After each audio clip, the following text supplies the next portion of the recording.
মাছের মাথা দিয়ে ঢ্যাঁড়স আলুর তরকারি বানাবো। তার জন্য এখানে ঢ্যাঁড়স আলু ঠিক এরকম করে কেটে ধুয়ে রেখেছি।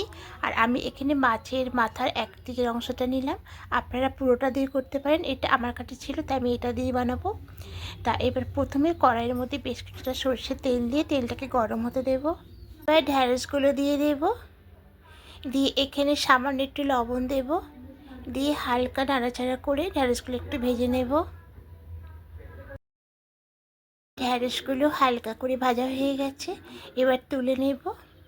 এই তেলের মধ্যে মাছের মাথাটা দিয়ে দেব, দিয়ে একটু নাড়াচাড়া করে লাল করে ভেজে নেব। মাছের মাথাটা কড়া করে ভেজে নিয়েছি, এবার তুলে নেব।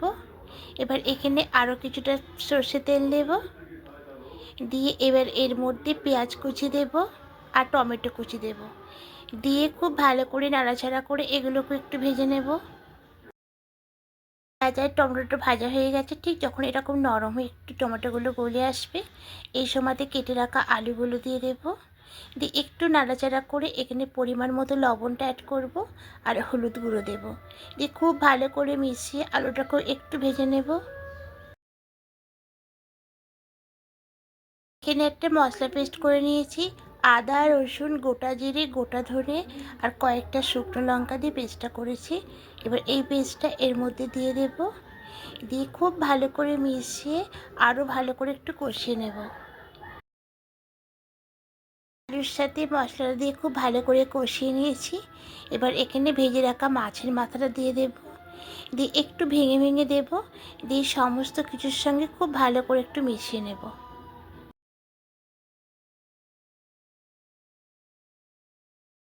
খুব ভালো করে কষিয়ে নিয়েছি, এবার এখানে পরিমাণ মতো জলটা অ্যাড করব, দিয়ে খুব ভালো করে মিশিয়ে নিয়ে এবার ঢাকা দিয়ে কিছুক্ষণ রেখে দেব। এবার ঢাকাটা খুলে নেব। আলুগুলো হাফ সিদ্ধ হয়ে গেছে, ঠিক এই সময়তে ঢ্যাঁড়স ভাজাগুলো দিয়ে দেব, দিয়ে আবারও খুব ভালো করে মিশিয়ে ঢাকা দিয়ে আবার কিছুক্ষণ রেখে দেব। এবার ঢাকাটা খুলে নেব।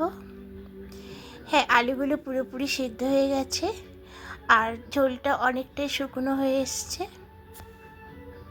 ঝোলটা কমে গেছে, ঠিক মাখো মাখো হয়ে এসছে। এবার এখানে কিছুটা ধনিয়া পাতা কুচি দিয়ে দেবো, দিয়ে খুব ভালো করে মিশিয়ে নিয়ে এবার এটা নামিয়ে নেব।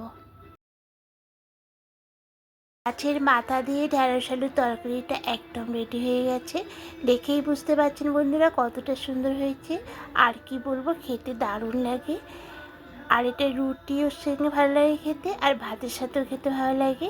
আর যদি বন্ধুরা আমার রেসিপিটি ভালো লেগে থাকে একবার ট্রাই করে দেখবেন, আশা করি আপনাদের ভালো লাগবে।